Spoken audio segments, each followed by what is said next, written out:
The next 2-2. Davis to left and will hit. Oh my! It's gone! Santa Maria! Oh my goodness. A magical moment in Cleveland. Baseball, I think, is as healthy as it's ever been. The rules changes were great. My only complaint with the rules changes is that it took too doggone long, but the product was starting to suck. Yeah. And we can't have, we can't have 3 true outcome at bats every time someone steps up to the plate.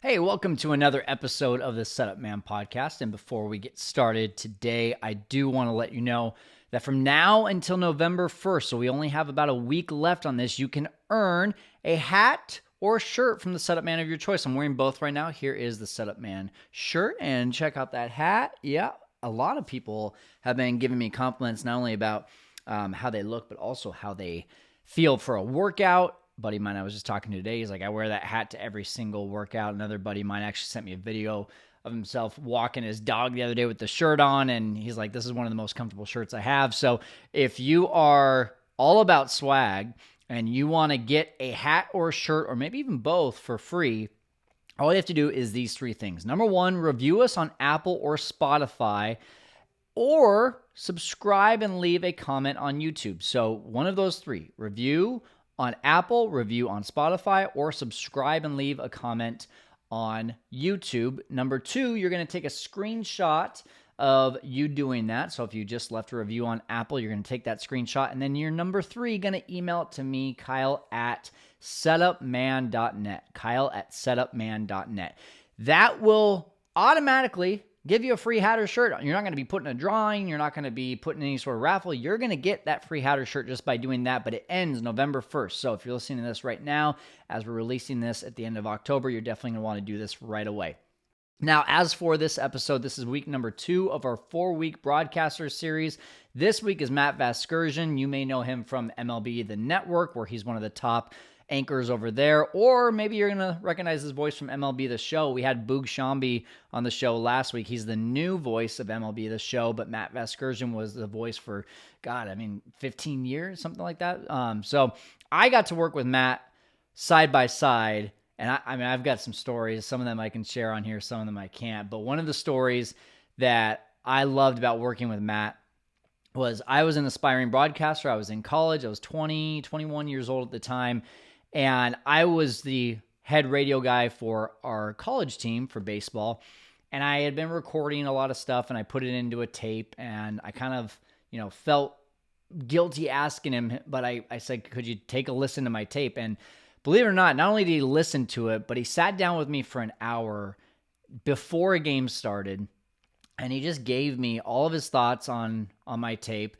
He told me all of these things, and especially one of those things was, if you feel like you have a gap in your knowledge about some aspect of the sport, whether it's the 1927 Yankees or if it's the transition from 154 games to 162 games and what the history was behind that, whatever you feel like that gap is, read about it, educate yourself. The more you can educate yourself, the better student of the game you are and the better broadcaster you are, because you're a walking encyclopedia. And those were the things that really stuck with me. So, just a great guy, a very, very intelligent person, and you will hear a student of the game. We talk about Shohei and Mike Trout, as he is now one of the head anchors and the head announcers for the Los Angeles Angels. We talk about the new rules. We talk about his thoughts on obscene contracts that are being signed right now. And just really overall was a conversation about the current state of baseball. A really fun one that I am glad that you get to listen into. So let's get to it right now with Matt Vasgersian on the Setup Man podcast. So I got to start with a fun fact, and I just want to fact check here really quick, because this is Wikipedia telling me that you were in the Screen Actors Guild when you were 7 years old. And then in college, you won a dating show and won a trip to Colorado and Telluride. Is that right? Yeah, that's on my Wikipedia page. That's on your Wikipedia page. Thank you, Wikipedia, for the most pertinent detail in my 55 years on planet Earth is that I went on the dating game and won a trip to Telluride. Yeah. There you go. Good way to start this show off, right? So, Matt, I'm just excited to have you on because of really the knowledge that you bring, and you've been in the game for 26 years, spanning over 4 different decades. Not to make you feel old, but man, you know exactly where this game is at. And I'm excited to have a talk with you today, just about the state of baseball and hearing your opinion. And working with you with the Padres, I know that you've got some strong opinions too. And I'm just looking to have some fun with this today. But I want to start closest to home. Man, you are with the Angels now, and the Angels are a really interesting team with arguably the top two baseball players in this decade on the same team with Trout and Ohtani. And I just want to know, like, the few years that you've been there, what's been the most impressive thing about covering, especially those two guys? There's so much there. By the way, I'm not wearing a New Balance logo to give Shohei an extra pop here. That it just worked out that way. I think the thing that strikes me with Mike is that, consensus choice, one of the best players to ever play. Mm-hmm. He's a, drop dead Hall of Famer if he stopped playing right now. And I don't think I've ever been around a more down to earth, super duper star than Mike Trout. He is as humble and genuine as it gets. And if you meet his parents, you understand why, right? Cool. We're all kind of products of how we're raised. And Mike's mom and dad are just super down to earth, nice people. And Mike didn't fall too far off that tree. We're in Denver right now. And one of the local reporters that covers the Rockies, who I'd never met previously, we were sharing notes. And she said that there was a kind of a scrum of reporters around Mike's locker because the Angels, until the balanced schedule came about, they hadn't traveled here very often, right? This was one of a very few trips they've made here. 18 games prior to this series in Denver for the Angels. So it was a unique thing for Mike to be in Denver. And this scrum of reporters was around his locker, and none of them knew Mike personally. So nobody was really sure, confident how to open the discussion with him and say hello. And Mike kind of came over sheepishly and said, "How's it going, guys? You waiting for me?" Like, yeah, we're waiting for you. You're Mike Trout. What a surprise, right? Yeah, 3-time MVP, but he did it genuinely. There's no false humility there with him. So I think beyond what you see on the stat sheet and what you see when you watch him play, what strikes me about him is just what a good dude he is. With Shohei, a little harder to get to know personally because of a little bit of a language barrier, obviously. Sure. Mm-hmm. But, his English is good enough for him to communicate with his teammates, and his teammates love him. And I'll say this about Ohtani, man. I know that a lot of old schoolers might not like this comp, but we're past the Babe Ruth thing with him. Yeah. He's better than Babe Ruth. Yeah. It's better than Babe Ruth. His totals, doing it on both sides of the scorecard, eclipse what Ruth was able to do at the peak of his powers. And I think by the time Shohei's done, who knows when that's going to be, we might call him the best baseball player to ever live. And again, the old school guys aren't going to want to hear that. They're going to want to hear DiMaggio, Musial, Ruth, Gehrig, etc. What he's doing on both sides of the scorecard is you can't describe the skill set. And just when you think that he's going to take a day off after pitching 7 innings with 12 punch outs, as he did in Arlington earlier this month, and you think maybe the next day, if it's a day game after a night game and he went double duty on that night game and pitched and hit, maybe he's going to be out of the lineup. He's never out of the lineup. It's not an option for him. And a lot of this is cultural, I'm convinced. The work ethic that's been instilled in him from where he grew up and how he grew up is different than it is for a lot of pro athletes in a lot of countries, not just in the U.S. So, we got a little time left. There's a lot of canvas left on his career. But by the time he's done, we might call Shohei Ohtani the greatest baseball player to ever live.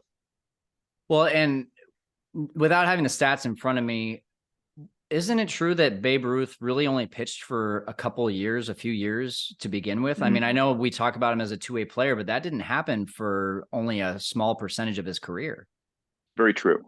He didn't sustain what Shohei's doing. And again, this has been a relatively short burst for Shohei because he missed some time after he came here with surgeries. But man, if you get another few years like this, you got a hard time arguing with me that there's anybody that's ever been better.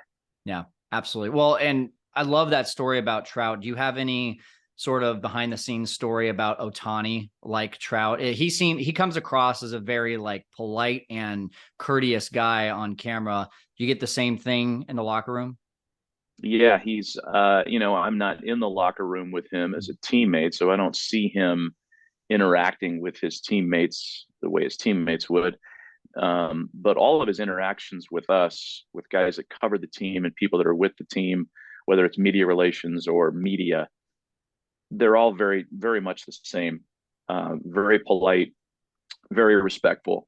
There's no big league in him, Yeah. right? He is, as we described, on a different level than just about any human that's ever played this game. So if anybody could get away with being aloof or standoffish or it's in some way less than perfect with fans, he could do that because he's on a different level, but he's not. He's pretty humble guy, keeps to himself.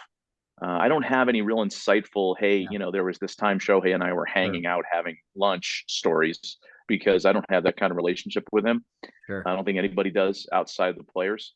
And that's okay because everybody still really respects him and appreciates what he does. What do you think that contract's going to look like? There's so much speculation. I'm hearing 500 mil, 600 mil. And really, do you think it's about the money for Shohei? Because when he picked the Angels, right, a lot of that was just about his convenience of being able to get back to his hometown and having a direct flight. So do you think a lot of it has to do with location as well? Just what are some of your thoughts on the upcoming contract?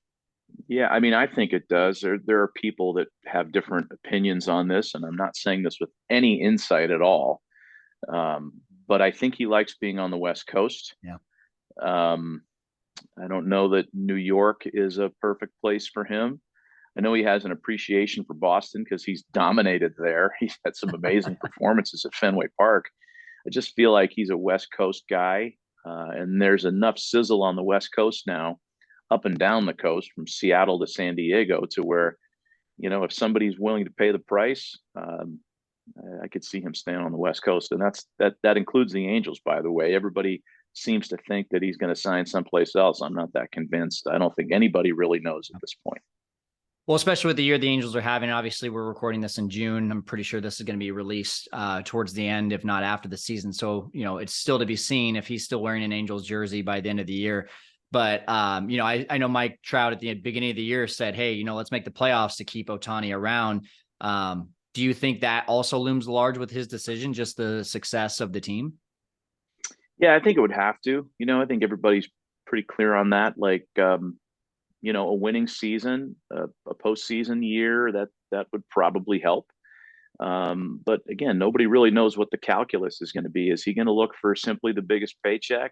Is he a creature comfort guy? Because if he is, the Angels have a better chance of retaining him. Um, there's so many things that are in play here, and I'm not at liberty to speculate on Sure.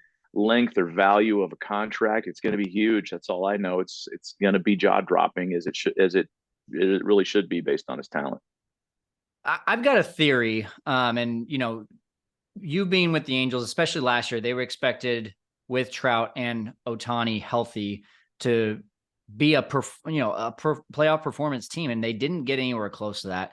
I've got a theory that when you have players on the team that are bigger than the sport, right? When you've got the top guys, some to say that they're going to be the best, like you said, to ever play the sport. When you have players like that are bigger than the sport, that sometimes that doesn't equate to the right kind of chemistry in the locker room, or it becomes so much where the reporters are following these guys rather than just focusing on the team, that maybe that impacts a little bit of the, what's going on in that locker room. Do you have any thoughts on that? Have you ever thought about that as well? Just kind of looking back at all the teams that have won the World Series, and there's not a whole lot that have just that one big superstar. There seems to be a lot more balance.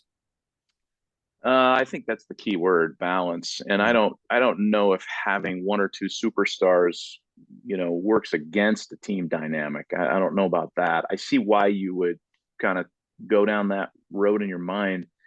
But it's about not only balance on the field, it's about payroll balance, right? I mean, if you look at a team like the Mets this year, their highest paid players have been their most infrequent contributors to what they do to win. And the guys that are really responsible for them winning when they do win are, they've got a rookie catcher, they've got a young third baseman, they've got a first baseman who hasn't made his money yet. Those are the guys that make them win. It hasn't been the heavy payroll starting pitching that they imported. It hasn't been the Lindor contract. I mean, those guys are super duper stars and Hall of Famers. Yep. But the balance has to work. And in an ideal world, you've got the highest paid players being the biggest contributors to winning. But it doesn't always work that way, right? Because baseball is such that because the union is as powerful as it is, that you end up as a team paying for the back of a guy's baseball card. Mm-hmm. You're not projecting value. And that's why what the Braves are doing with these deals that they cut with Acuna, Albies, and everybody else, Olsen, Murphy, they've been great deals because you're paying for the performance that you're going to get in the future, not what's already been accomplished. And it's a mistake that teams have made for years and years and years. Yep. I totally agree. I want to transition a little bit just over to the state of baseball right now, and especially from a fan's perspective. The last 5 years, even before COVID, right, in 18 and 19, attendance has been down. Being at the forefront and you being in baseball since 97, is there changes that you've seen or any opinions that you have about why you think attendance has been down as of recently? Well, it's news to me that attendance is down. Is that the case this year? This year this year's slightly up. This year is back up, but though it was 18, 19 was down, 20 and 21, obviously we just kicked those out, but 2022 was even down. We were in the close to 70 millions across all of baseball. And now this year, the last 5 years has been more in the mid 60s. So, well, I do have some thoughts on that. Yeah. I mean, I think because we hear it on the TV side all the time, right? Sure. And I just can't stand the narrative that, World Series ratings are down, record lows, more people watched in 1985. Well, no kidding. Yeah. There were fewer things to watch. Yeah. And there were more people that were hyper focused on the jewel events for all four major North American team sports leagues. It's just the reality of it. People are distracted now with other things. People are consuming baseball more than ever before. And in order to get that whole number, you have to add TV ratings to baseball's platforms on social media, the way people tweet, Instagram, TikTok, and post about baseball, the way people consume baseball on MLB.com, on their phones, on their apps, on their desktops. It's hard to get those real numbers because we understand what a real TV rating is, but that doesn't tell the whole story. And I don't want to sound like an apologist for the league, but it's really true. People are consuming baseball differently. It's just like when we, as people in 2023, lament the lost art of reading, right? Right. People aren't reading as much as they are. They are. People are still reading, but they're getting that stuff fed to them differently. It's not put a quarter into the machine and buy a newspaper. It's you're reading things online. You're still reading. It just looks different than it did even 10 years ago. So baseball, I think, is as healthy as it's ever been. The rules changes were great. My only complaint with the rules changes is that it took too doggone long.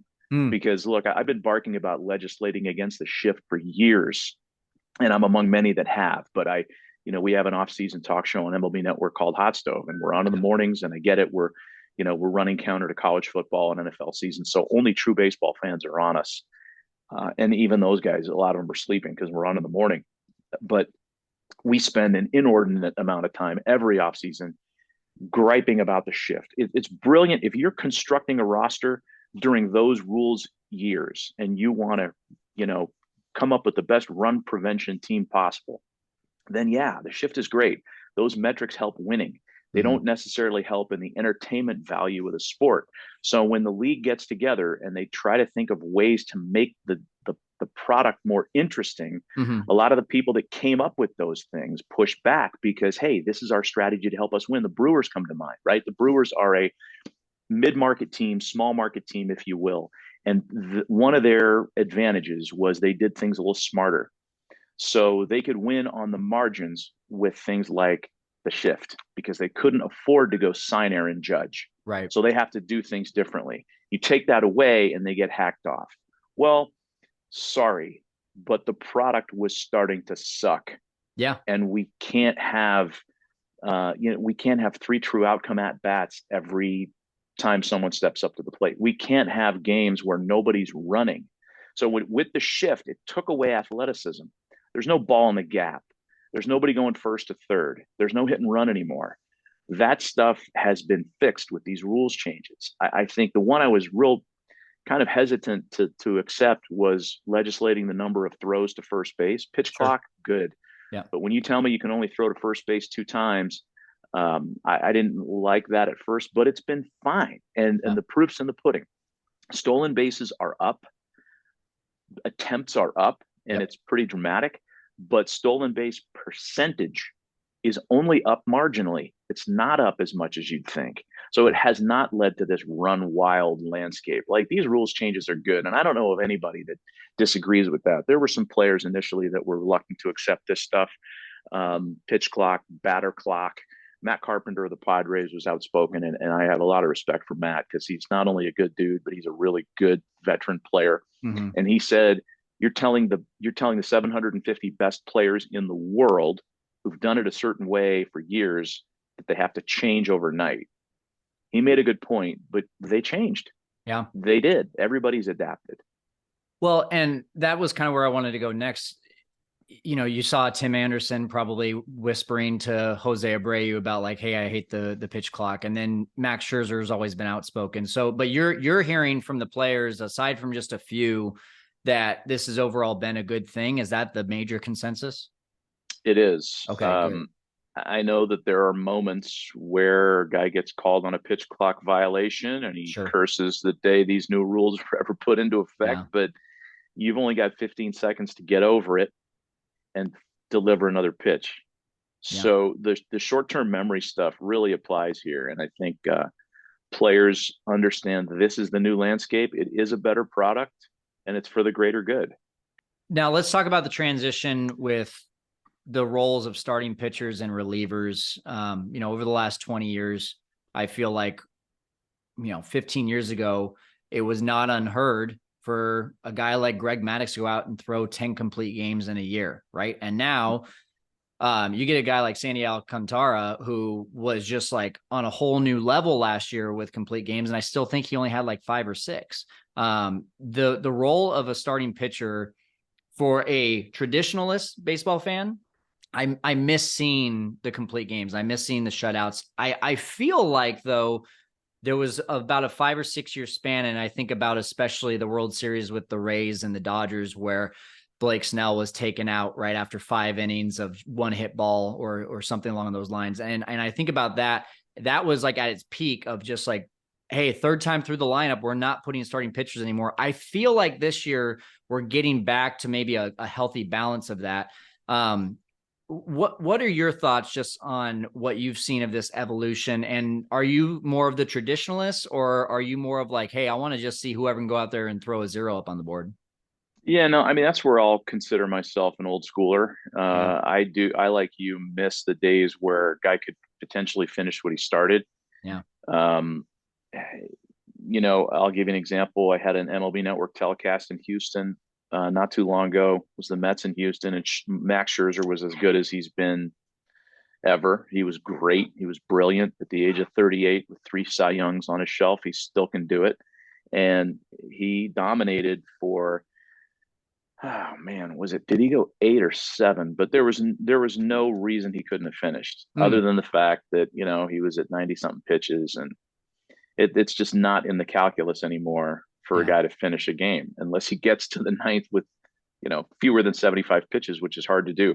Right. I more so than lamenting the loss of the complete game, it's the rock star starter that I miss, right? When I was a kid going to games, I would look at a series, I would look at probables, and I would pick the game I wanted to go to or watch based on the matchup. Now you get TBA versus TBA. Yeah. Because Team X is going to a 6-man rotation this week. Team Y is using an opener in 2 of the 5 days this week because they're getting the guy an extra day.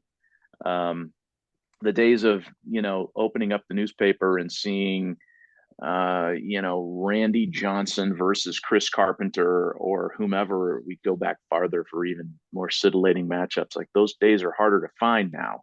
Yeah. Rock star starters are scarce. That's why having, Max Scherzer and Justin Verlander on the same Mets rotation is appealing when both of those guys are healthy, because there aren't many guys like that anymore. Yeah. And I think it gets down to like the way baseball is taught and developed, and you have pitchers that are learning to go max effort as hard as they can, as much as they can, until they hit the wall, instead of learning how to conserve and the craft of getting through an order a third time, getting your team into the seventh inning differently than the way you got through the first three innings.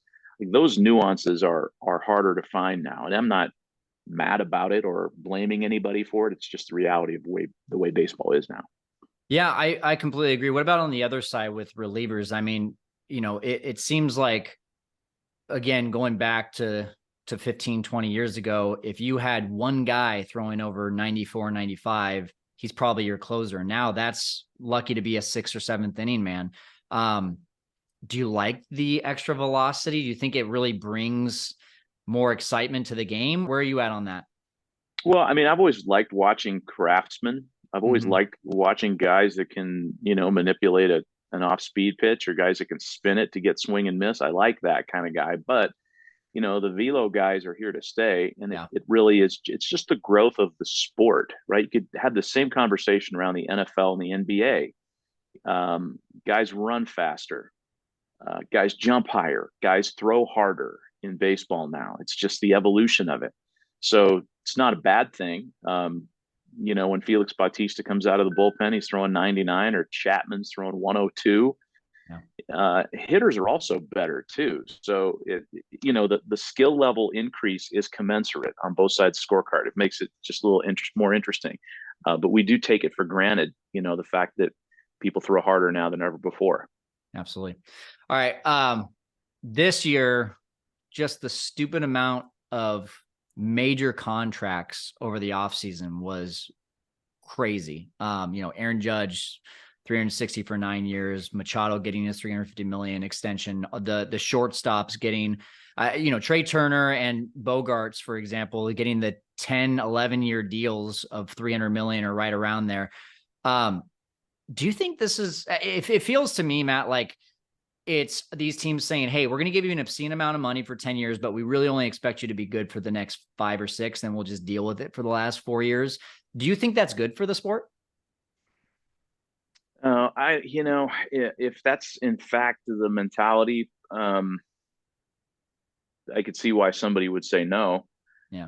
But I try not to. I don't really want to put myself into the mind or body of an owner who chooses to spend his or her money the way they do. Mm-hmm. And if somebody wants to break off an 11-year contract for a 31-year-old shortstop, good for the shortstop, right? Yeah. I'm all for guys earning what they can earn. The problem is, and it's happened in the past with teams, where those contracts get to the point where the books are sideways for years and years and years. Yeah. The Diamondbacks needed a little help from the league going back a lot of years now, 2-3 ownerships ago, when they still wore the purple and teal, because some of those numbers just didn't work anymore. And it was fine. The league helped out, and it was okay. Is it good for the game? I don't know. I think it's good for the game when stars wear the same uniform for a long time. So I'll take the glass half full end of that.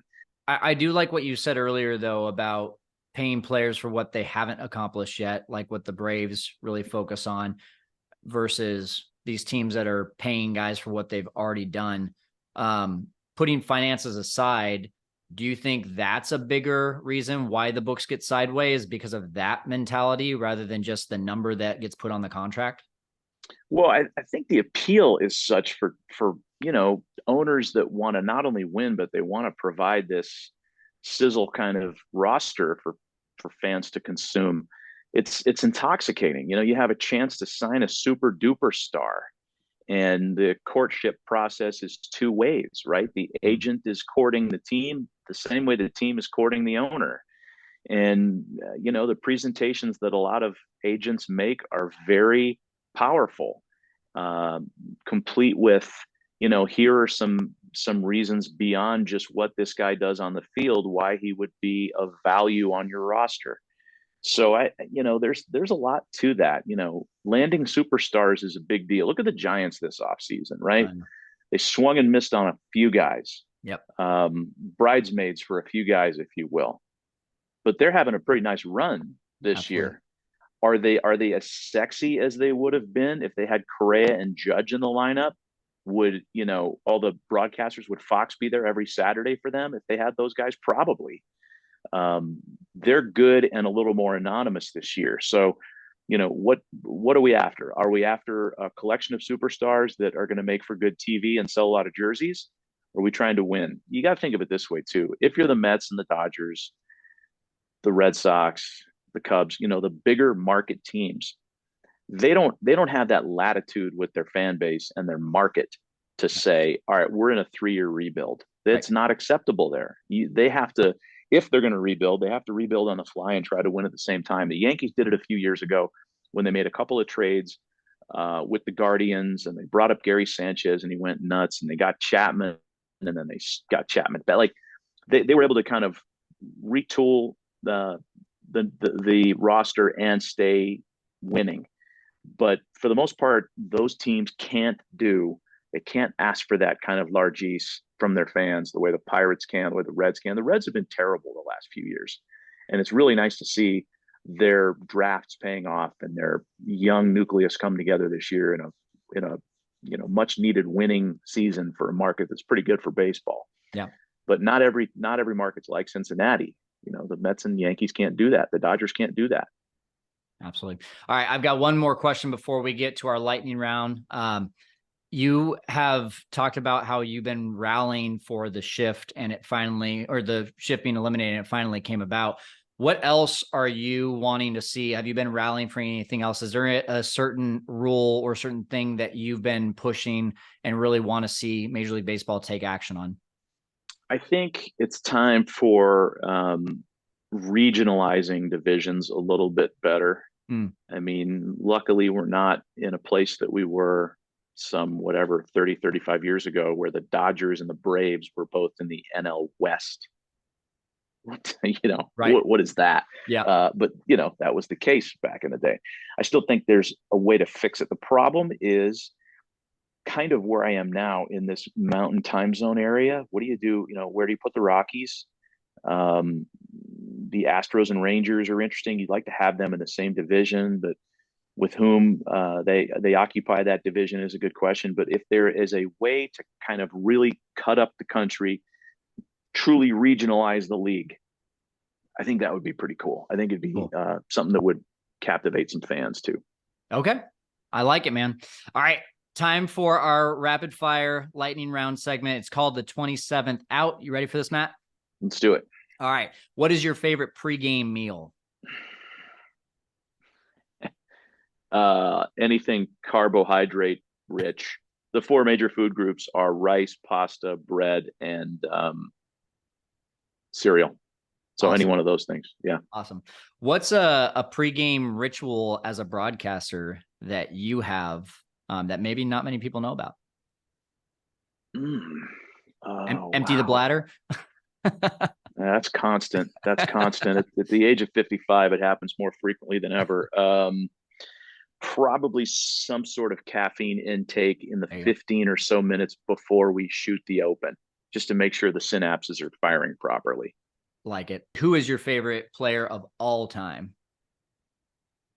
Oh man, that's a tough one. I would have to say Campy Campaneris, shortstop for the 3-time World Series champion Oakland A's in 72, 73, and 74. But there's so many others. Yeah. How about right now? Who's your favorite player right now? Oh boy. Trout, Justin Turner.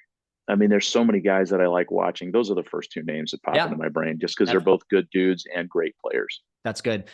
Yeah. Who's been your favorite person? It could be a player, it could be a coach, to interview in this sport in your time that you've been around. my very first job in baseball was working for the Cubs in their lowest level minor league team in Okay. Huntington, West Virginia in the early 90s. And one of their roving outfield instructors was the legendary Jimmy Pearsall. When he hit his 100th home run, he ran the bases backwards because he was out there. He spent some time in a psychiatric home during his playing career. He had a movie made about his life and times. The movie in the movie, his character was played by Anthony Perkins, and Jimmy hated it. He was outspoken. He was brash. He was crude. He was all the things that make somebody interesting to interview. Being a broadcaster, was there a favorite broadcaster or someone that you modeled your craft after? Nobody I modeled my craft after. I was a kid growing up in Northern California, listened to Bill King do all three sports up there, the A's, Raiders, and Warriors. I don't think there's ever been anybody better. He didn't really influence my style because I couldn't be as articulate as he was. When I listened to early tapes of my first years doing this in the minor leagues, for some reason, I'm channeling the late Sports Center anchor, Tom Mees, who died tragically in an accidental drowning. But somehow this guy permeated my psyche, and I'm almost imitating him in these early games that I've stuck away on audio tape that's probably dissolving over time, thank God. Cool. All right. You mentioned movie already. What about if a movie was made about you, Matt? Who would you want to play? Who would you want to play you as the lead role? I mean, don't we all want Brad Pitt? Who would play me? Maybe Jason Bateman. There you go. Smart-assy guy who kind of stumbles around a lot and can play that character well. I'm a stumbler.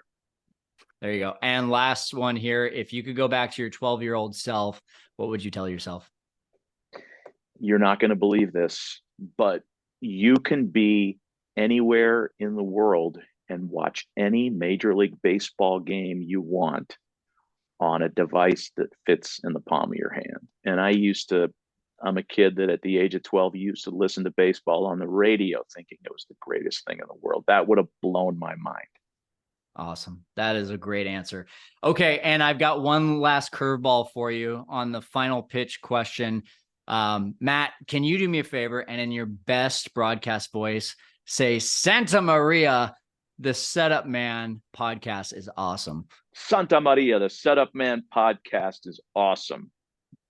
Matt Vasgersian, you are awesome, sir. Thank you so much for joining us here on the Setup Man podcast. I appreciate your time. All right, Kyle. See you, bud.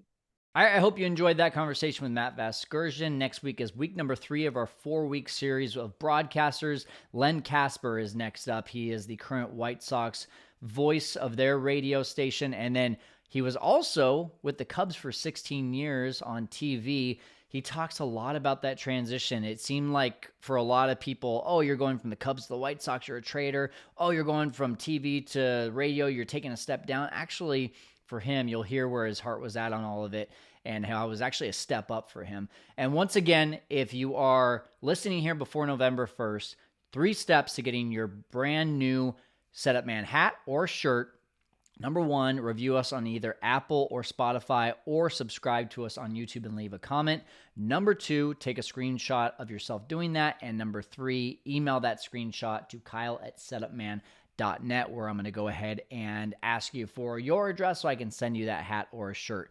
And of course, as I've always asked, please, if you're enjoying this show, please subscribe.